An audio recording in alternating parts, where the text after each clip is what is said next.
세계적인 투자 전문가인 워렌 버핏이라고 하는 분이 있습니다. 이름을 많이 들어보셨으리라 생각합니다. 이분이 경영하는 기업에서 운영하는 투자금은 대략 50조라고 합니다.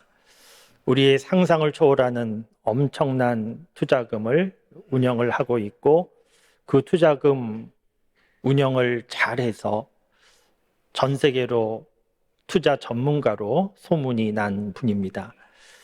이분은 미국 오마하시라고 하는 곳에서 태어나서 지금도 살고 있어서, 그리고 사업에 관한 지혜로움이 많아서 오마하의 현자 이렇게 불리기도 합니다. 이 워렌 버핏과 관련된 화제가 되는 행사가 있는데, 워렌 버핏과 함께하는 점심 식사, 그런 행사를 합니다. 여러 사람과 식사를 함께하는 것이 아니고 경매를 통하여서 가장 높은 값을 쓴 사람과 점심 식사를 하고, 그 비용은 자선단체에 기부를 합니다. 많은 사람들이 이분과 함께 점심 식사하기를 원해서 2019년 같은 경우는 그 경매의 낙찰 가격이 54억이 되었습니다. 워렌 버핏이라고 하는 사람과 두세 시간 점심 식사 함께하는 비용이 54억이었다는 겁니다.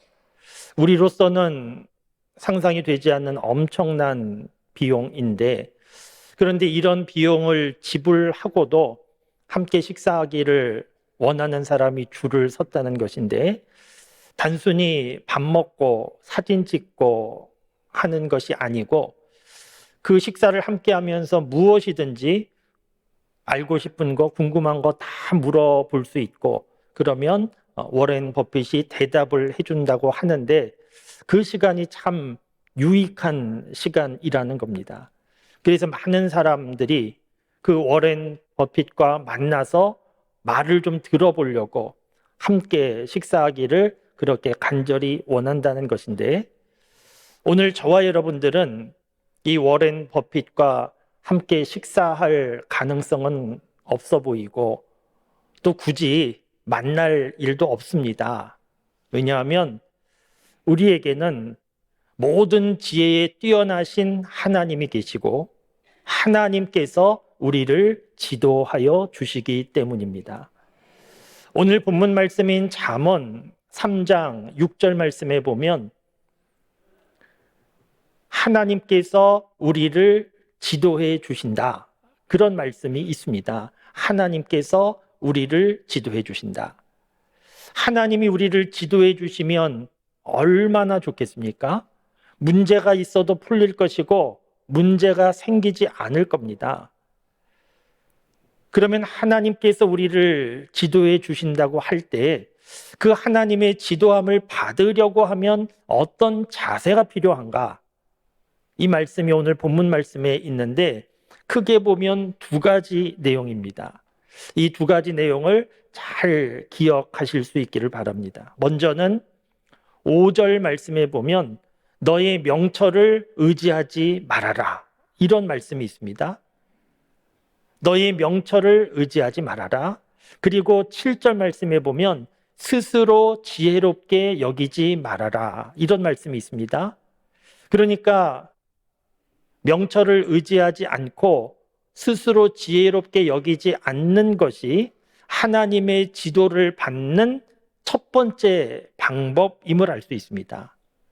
이 명철과 지혜라고 하는 것은 단순히 똑똑함, 그런 것을 의미하는 것이 아니고, 다른 사람보다 더 가지고 있는 경제적인 능력이라든지 지적인 능력이라든지 삶의 경험이라든지 인간관계라든지 나에게 능력으로 작용하는 것들, 그런 것이 명철과 지혜인데, 그런 거 의지하지 말라는 겁니다. 왜 그렇습니까? 그렇게 명철과 지혜로움을 의지하게 되면 더 이상 배울 마음이, 생각이 없어지기 때문입니다. 이 명철과 지혜를 의지하지 말라를 좀 직설적으로, 좀 노골적으로 말씀드리면, 너 잘난 척하지 말아라, 너 아는 척하지 말아라, 이렇게 직설적으로 말씀드릴 수 있습니다. 왜냐하면 아는 척하고 잘난 척하는 사람은 더 이상 배우기가 어렵기 때문입니다. 마음이 겸손한 사람은 어린 아이로부터도 배울 수 있지만, 나 다 알아, 이렇게 생각하고 살아가는 사람은 세계적인 석학을 만난다 할지라도 아무것도 배울 수 없습니다. 더 나아가 하나님으로부터도 배울 수가 없습니다. 우리 주변에 보면 약간의 의학적인 지식을 가지고 의사의 지도를 잘 받지 않는 그런 환자들이 있습니다. 그런가 하면 약간의 입시 정보를 가지고 선생님의 말을 잘 듣지 않는 그런 학부모도 있습니다. 교인들 가운데에서도 약간의 신앙적인 체험을 가지고 목회자의 지도를 잘 안 받는 그런 교인들이 있습니다. 이런 분들은 가르치기가 참 어렵습니다. 그리고 가르칠 마음도 생기지 않습니다. 왜냐하면 들으려고 하지 않으니까, 배우려고 하지 않으니까. 이런 분들 가르치는 것은 결국은 시간 낭비고 헛수고가 되기 때문에 이런 분들은 가르치고 싶은 마음이 없는데, 이런 분들이 의외로 많이 있습니다. 문제는 무엇인가 하면, 하나님 앞에서도 이런 자세와 태도를 가지고 신앙생활을 하면 하나님의 지도하심을 받을 수 없다는 겁니다. 하나님의 지도함을 받을 수 있는 첫 번째 자세는 자신의 명철을 의지하지 말고 스스로 지혜롭게 여기지 않는 겁니다. 하나님 말씀을 들으려고 하고 하나님 앞에 겸손한 마음을 갖는 겁니다. 그런데 이렇게 명철을 의지하지 않고 스스로 지혜롭게 여기지 않는 것은 기본적인 것이고, 하나님의 지도함을 받는 보다 더 중요한 핵심적인 내용이 있습니다. 그 내용이 오늘 말씀 6절 앞부분에 있는데, 너는 여호와를 인정하라는 겁니다. 너는 여호와를 인정하라. 그리하면 내 길을 지도하시리라. 그러니까 내 길을 지도해 주시는데 그 앞에 무엇이 있는가 하면, 이렇게 하면 지도해 주신다는 것인데, 이렇게 하면 내용이 무엇인가 하면 여호와를 인정하는 것이라는 겁니다. 하나님을 하나님으로 인정하는 사람을 하나님이 지도해 주신다는 것인데, 하나님을 인정한다라고 하는 것은 하나님 계시지, 하나님 계시는 거 알아, 이렇게 하나님의 존재를 인정하는 것이 아니고 보다 깊은 의미가 있습니다. 공동 번역 성경에 보면 이 부분에 대하여서, 인정하다, 이 부분에 대하여서 여쭙다, 이렇게 되어 있습니다. 하나님께 여쭙는 것이 하나님을 하나님으로 인정하는 것이라는 겁니다. 우리 교우들 자녀들 가운데 결혼하는 자녀들이 저에게 주례 부탁을 하러 오는 일이 종종 있는데, 올 때 대부분 청첩장을 들고 옵니다. 그리고 보여줍니다. 자연스럽습니다. 그런데 자녀 가운데 결혼할 배우자를 부모와 상의 없이 혼자 다 정하고, 결혼식장도 자기가 알아서 정하고, 결혼 날짜도 알아서 정하고, 그리고 청첩장을 만들어서 부모님을 찾아뵙고 이번에 결혼하게 됐습니다, 이렇게 청첩장을 드리면 부모의 입장이 어떻겠습니까? 그러냐고, 축하한다고, 이렇게 말할 부모는 없을 겁니다. 속상할 겁니다. 서운할 겁니다. 화가 나기도 할 겁니다. 왜 그렇습니까? 그런 자세는 부모를 무시하는 것이기 때문입니다. 부모를 인정하는 것은 사전에 부모님께 의논하고 그 모든 과정도 부모님과 소통하고, 그래야 부모를 부모로 인정하는 건데, 자기가 다 결정하고 청첩장 들고 와서 결혼한다, 이것은 부모를 무시하는 겁니다. 그런데 이와 같은 일들이 우리 믿음의 삶, 신앙생활에 의외로 많이 있습니다. 우리 믿음의 사람들은 하나님 앞에 기도하며 살아가는 사람들인데, 그런데 우리의 기도를 좀 돌아보고 생각해 보면 자기가 다 결정하고 부모에게 청첩장 들고 찾아온 자녀와 같은 기도가 우리에게 무척 많이 있습니다. 그러니까 내가 나름대로 생각하고 내가 판단하고 내가 결정하고 이렇게 해야 되겠다. 이 직장 다녀야 되겠다. 이런 사업 해야 되겠다. 우리 자녀 어느 학교 보내야 되겠다. 나름대로 다 결정한 다음에 그 다음에 하나님께 하나님 도와달라고, 잘 되게 해달라고, 내가 이미 다 판단하고 결정한 다음에 하나님께 도와달라고 구하는 것은 혼자서 다 결혼 계획을 세우고 청첩장을 찾아 들고 부모를 찾아오는 그런 자녀와 별로 다를 바가 없습니다. 이런 자세는 하나님을 하나님으로 인정하는 것이 아닙니다. 하나님을 하나님으로 인정하는 것은 나중에 통보하고 도와달라고 부탁하는 것이 아니고 처음부터 먼저 하나님께 묻는 것이고 백지 상태에서부터 하나님의 도움을 구하는 것이 하나님을 하나님으로 인정하는 겁니다. 찬양 가운데 주님 말씀하시면 내가 나아가리라, 주님 뜻이 아니면 멈춰 서리라, 내가 안고 서는 것 주의 뜻에 있으니 오 주님 나를 이끄소서, 이런 찬양이 있지 않습니까? 내가 가고 서는 것 내가 다 결정하고 그 다음에 하나님께 아뢰고 도움을 구하는 것이 아니고, 내가 가고 서는 것도 주의 뜻에 있는 것이고 앉고 서는 것도 다 주의 뜻에 있음을 알고 나를 이끄시옵소서, 처음부터 하나님께 묻는 자세, 그것이 하나님을 하나님으로 인정하는 것이라는 겁니다. 이렇게 하나님을 인정할 때 오늘 말씀에 보면 범사에 여호와를 인정하라 이렇게 되어 있습니다. 범사가 의미하는 바는 정말 모든 일입니다. 장소적으로 보면 교회에서만 하나님을 찾고 의지하는 것이 아니고 가정에서도 직장에서도 하나님을 찾고 의지하는 것이 범사에 해당됩니다.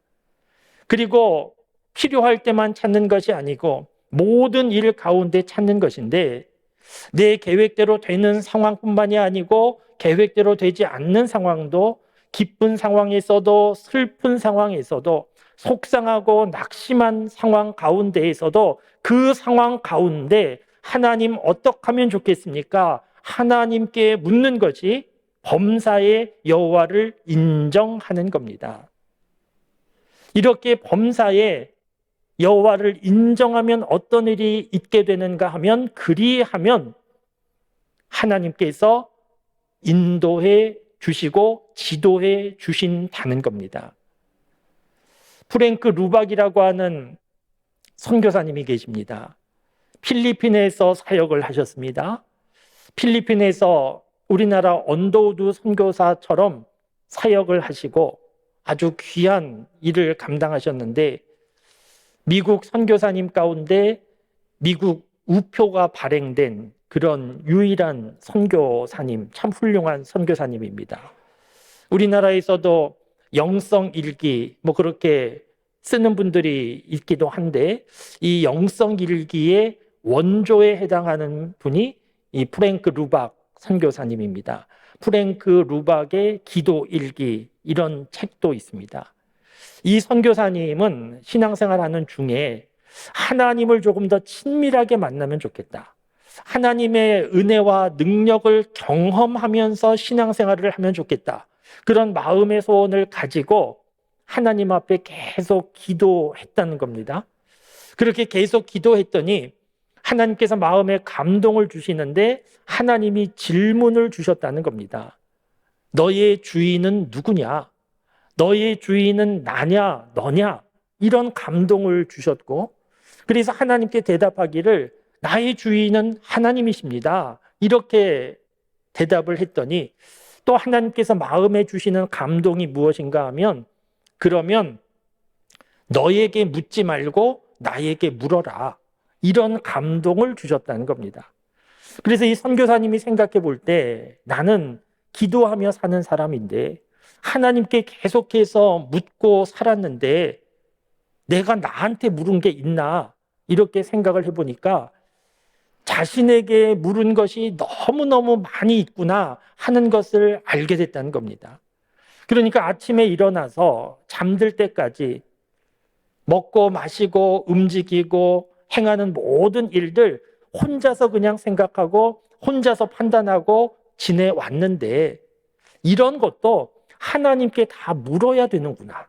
그런 생각이 들었고 그래서 그 다음부터는 아주 사소한 일처럼 보이는 일도 하나님께 묻기를 시작했다는 겁니다. 누구와 약속을 잡을 때 이 사람과 만나도 좋습니까?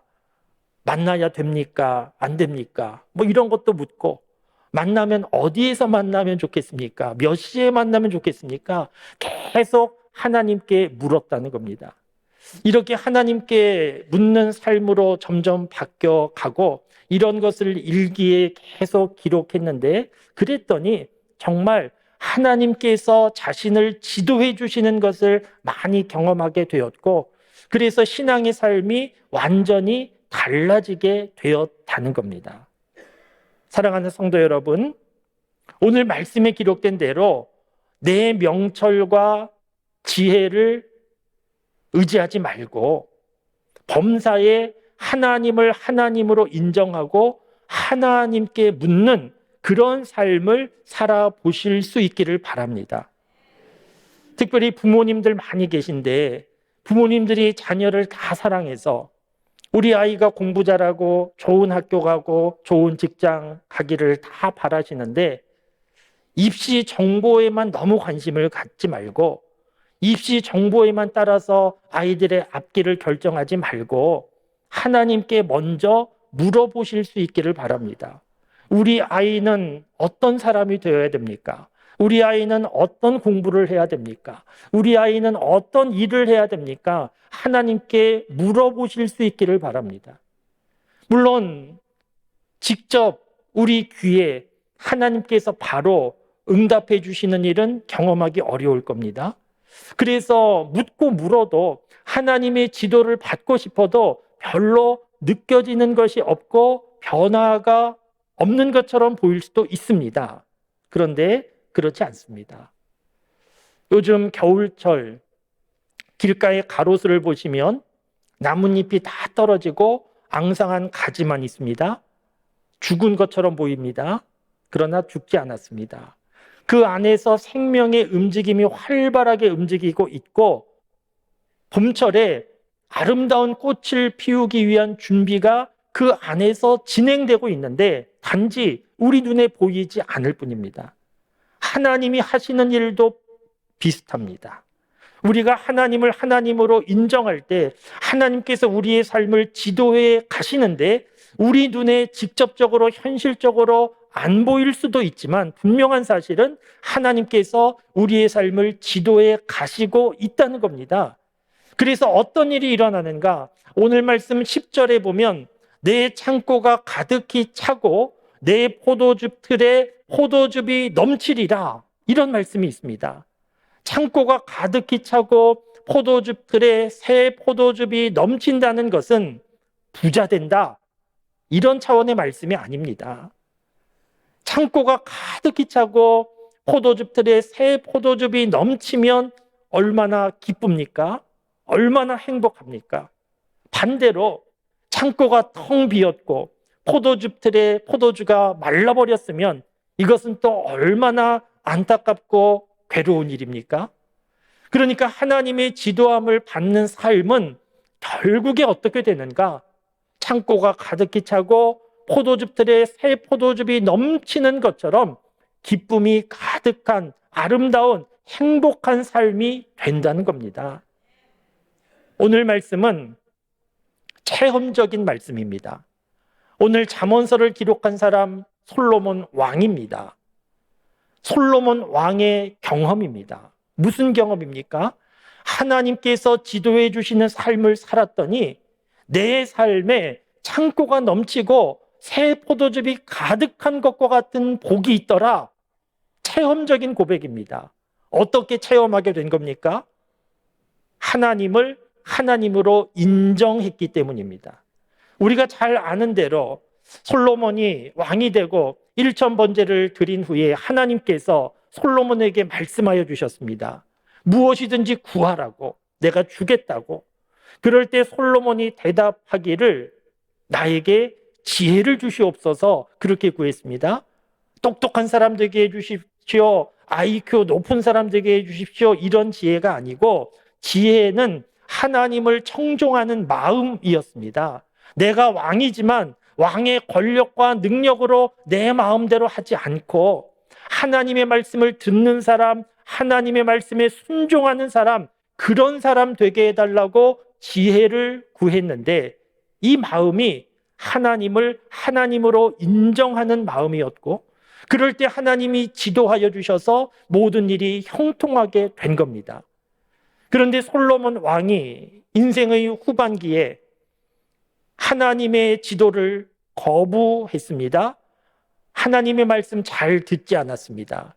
왕으로서 경험이 쌓이게 될 때 자기가 마음대로 판단하고 악을 행하고 죄를 행하고 그렇게 될 때 그 솔로몬과 그 자녀들에게 많은 문제가 나타난 것을 우리가 알고 있습니다. 그러니까 하나님을 하나님으로 인정하면 어떤 일이 있게 되는가? 하나님 약속하신 대로 하나님이 지도해 주시고 하나님이 지도할 때 어떤 일이 일어나는가? 창고가 가득히 차고 포도즙 틀에 새 포도즙이 넘치는 기쁨이 가득한 감사함이 충만한 그런 삶을 살 수 있게 된다는 겁니다. 말씀을 준비하면서 저도 좀 돌아봤습니다. 하나님께 기도하는데 나는 주로 어떤 기도를 하나 하는 것을 돌아보았는데 제 기도 가운데 상당 부분은 하나님께 묻는 기도임을 다시 또 생각하게 됐습니다. 저는 기도할 때 하나님께 많이 묻습니다. 어떻게 해야 됩니까? 무엇을 해야 됩니까? 계속해서 묻는 기도를 많이 하는데 그런 기도를 할 수밖에 없는 것이 저의 명철과 능력이 대단하지 않다 하는 것을 제가 알고 있기 때문입니다. 그래서 하나님께서 지도해 주시지 않으면 감당하기 어려운 줄을 알고 계속해서 묻습니다. 그리고 그렇게 묻는 기도 가운데 실제로 하나님이 지도해 주셔서 목회하는 데 필요한 생각도 나게 하시고 좋은 아이디어도 떠오르게 하시고 필요한 사람도 만나게 하시고 문제는 풀어주시고 그런 것을 많이 경험하고 있습니다. 만일 제가 하나님께 묻는 기도를 하지 않고 있다고 하면 하나님 말씀하심을 들으려고 하는 자세가 없다고 하면 하나님께서 저를 지도해 주시기 어려울 겁니다. 왜냐하면 관심이 없으면 바로 앞에서 말하는 사람의 소리도 잘 들리지 않고 관심이 없으면 바로 앞에 있는 것도 잘 보이지 않기 때문입니다. 들으려고 하는 사람에게 들리고 보려고 하는 사람에게 보이는 것인데 하나님의 지도하심을 받고자 하는 사람에게 하나님의 지도하심이 있게 됩니다.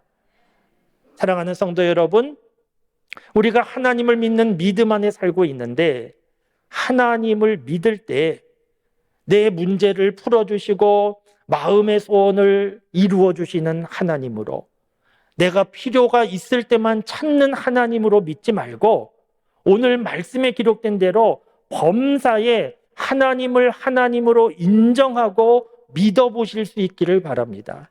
하나님께서 지도하시는 일들이 점점 많아질 것이고 그렇게 하나님께서 지도해 주시는 일들이 점점 많아질 때 우리 신앙의 삶은 달라지게 될 것이고 예수님 믿는 은혜와 기쁨이 가득한 그런 삶을 살 수 있게 될 겁니다.